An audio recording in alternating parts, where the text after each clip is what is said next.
প্রতিষ্ঠা দিবস উপলক্ষে আমালহান্ডা অঞ্চল তৃণমূল কংগ্রেসের পক্ষ থেকে দেনান থেকে কোলাঘাট পাঞ্জাব ব্যাংক পর্যন্ত ঐতিহাসিক মিছিল হয়। কয়েকশো মানুষকে নিয়ে মিছিলটি হয়, যা চোখে পড়ার মতন।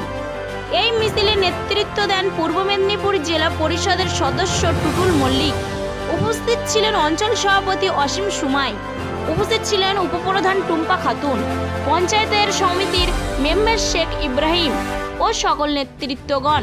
ভাঙড় থেকে শেখ আহমেদের রিপোর্ট, গর্বিত বাংলা 10। তৃণমূলের 27তম প্রতিষ্ঠাতা দিবস।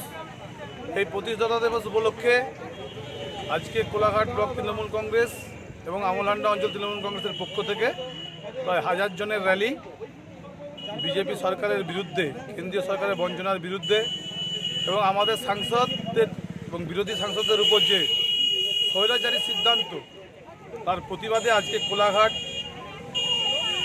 স্টেশন থেকে কোলাঘাট স্কুল মোড় পর্যন্ত বিজেপির বিরুদ্ধে মিছিল সংগঠিত করা হলো।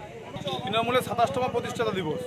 এই প্রতিষ্ঠাতা দিবস উপলক্ষে আজকে আমলহান্ডা অঞ্চল তৃণমূল কংগ্রেসের পক্ষ থেকে দেনান আমলহান্ডা অঞ্চল থেকে কোলাঘাট স্কুল মোড় পর্যন্ত প্রায় 1200 লোকের মিছিল, ঐতিহাসিক মিছিল কোলাঘাটের রাজপথে বিজেপি সরকারের কেন্দ্রীয় বঞ্চনার প্রতিবাদে এবং বিরোধী সংসদদের ফ্যাসিস্টভাবে কণ্ঠরোধ করার প্রতিবাদে আজকে আমাদের এই মিছিল।